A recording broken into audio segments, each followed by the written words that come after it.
In West Seneca, arson investigators were called to the scene of a fire this morning on Mineral Springs Road. You can see the building is now a pile of wood and debris.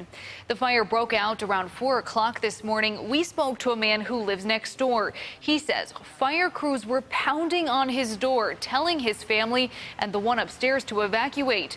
He says his concern today is the mess left behind because he was told the scene will not be cleared until Tuesday. Definitely dangerous to not just my two children, the children upstairs, and honestly the kids that are in this neighborhood. They come through this area, they walk past time. This is not just hey, it's a pile of rubble. It's actually, imposing on my property, so I can't take care of my property until they clean this mess up. 6 days a week. We're told, as you can see, the building is a total loss. We're working to find out what caused the fire.